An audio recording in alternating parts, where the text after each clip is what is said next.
Praise the lord. సజీవుడైన యేసుక్రీస్తు వారి గొప్ప నామంలో మీ అందరికీ దైవాశీస్సులు. బాగున్నారని తెలుస్తున్నాను. చిన్న మాట ప్రార్థనతో మనం ఈరోజు వాక్యం ప్రారంభించుకుందాం.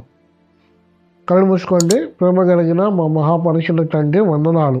నీ దయను బట్టి అయ్యా, ఇదిగో జీవం కలిగిన వాక్యంలో నాయన బిడ్డలతో మాట్లాడుతూ ఉండగా నీ పరిశుద్ధాత్మతో మమ్మల్ని తోడుగా ఉంచి సహాయం దయచేయమని, వినగలిగిన చెవిని గ్రహించి మనసును దయచేయమని, ఆచరణ పెట్టి బుద్ధిని దయచేయమని వేస్తున్నామని అడిగి పెడుతున్నాం తండ్రి. ఆమేన్. ఈరోజు మనం మాట్లాడుకునే గొప్ప అంశం ఏంటంటే, ఆది కాండము నుంచి ద్వితీయోపదేశ కాండం వరకు ఈ పంచకాండాలు అనేది దేవుడు మోషే ద్వారా రాపించిన ధర్మశాస్త్రం. ఈ 5 పంచకాండాలు కూడా ఎవరికి అర్థం అవ్వదు.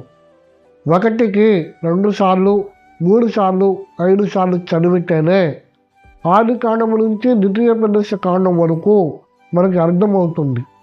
మొదటిగా మన ఆది కాండములో మనకి 5 అధ్యాయాల్లో చాలా విలువైన సంగతులు ఉండింది.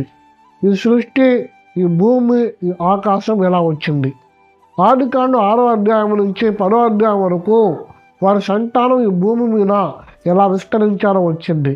అలాగే 10వ అధ్యాయం నుంచి 15 వరకు అలా ఒక్కొక్క 5 అధ్యాయాలు మినహాయించుకుంటూ పోతే దేవుడు మన కొరకు ఎంత త్యాగం చేశాడు, ఏం చేశాడనేది దేవుని మహా ఉన్నతమైన కృపలో ఈ ఆది కాండంలో తెలిసింది. ఈ ఆది కాండం ఒకటే కాదు, నిర్గమాకాండం. నిర్గమాకాండము అనే దానికి మరొక మాట విడుదల. ఈ విడుదల అనేది ఐగుప్తులో ఇశ్రాయేలు ప్రజలు వాగ్దాన సంతానము విడుదల కొరకు. ఎవరు? ఐగుప్తులో వాగ్దాన సంతానము విడుదల కొరకు ఇశ్రాయేలు ప్రజలు. ఎవరు? ఈ 12 కుటుంబాల వాళ్ళు. ఇలా విడుదల కొరకు దేవుడు మోషే అనే ఒక ప్రవక్తను పంపించి ఈ నిర్గమకాండం అనేది రాయించాడు. ఈ నిర్గమకాండంలో వాళ్ళు ఎక్కడి నుంచి ఎక్కడి వరకు ప్రయాణం చేశారు, ఎలా ప్రయాణం చేశాడు, దేవుడు చేసిన కార్యాలన్నీ దాంట్లో ఒక్కొక్కటిగా వివరించబడింది. ఆ ఒక్కొక్క కార్యాలని నువ్వు మనసు పెట్టి ధ్యానించినప్పుడు దేవుడు చేసిన గొప్ప ఘనమైన కార్యాలు తెలిసింది. మోషే ఎలా ప్రార్థించాలి, మోషే ఎలా దేవుడితో అంటుకట్టబడ్డాడు, మోషే దేవుడితో ఎలా నడుచుకున్నాడు, మోషే ప్రజలతో ఎలా నడుచుకున్నాడు అనేది దాంట్లో వివరంగా రాయబడి ఉంది. తర్వాత లేవియా కాండము. ఈ లేవియా కాండం అనేది కూడా చాలా గొప్ప పుస్తకం.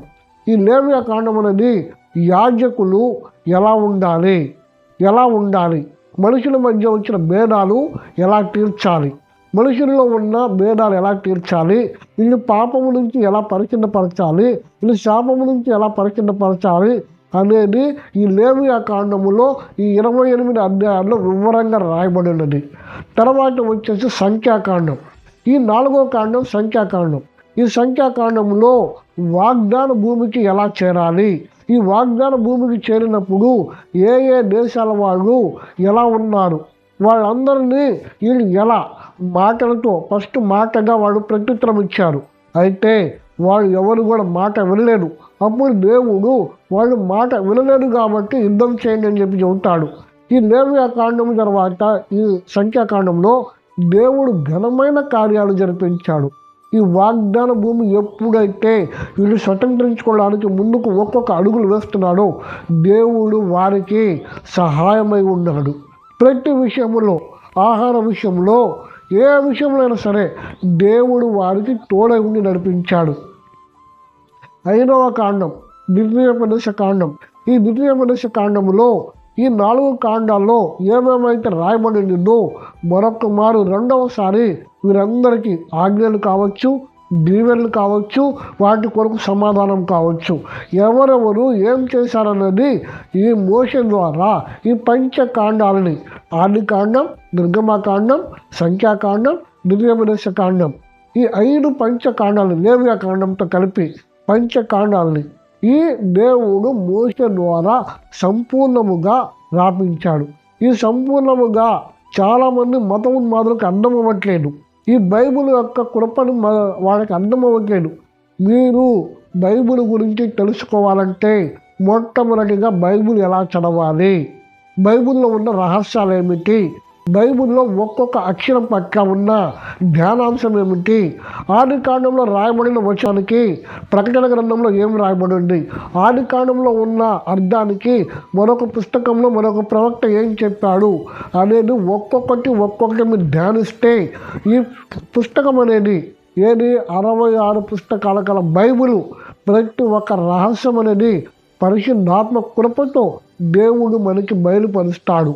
అది దేవుడు బయలుపరిచినప్పుడు దేవుడు చేసిన ఉపకారములన్నిటినీ తలపోసుకుంటూ ప్రతిరోజు ప్రార్థనకి, ప్రతిరోజు విజ్ఞాపనకి, ప్రతిరోజు ఆయనకు స్తుతికి నువ్వు టైం కేటాయించగలవు. నువ్వు మొట్టమొదటిగా బైబిల్ని కనీసం 5 మార్లు నుంచి 7 మార్లు నువ్వు సంపూర్ణంగా ధ్యానించండి.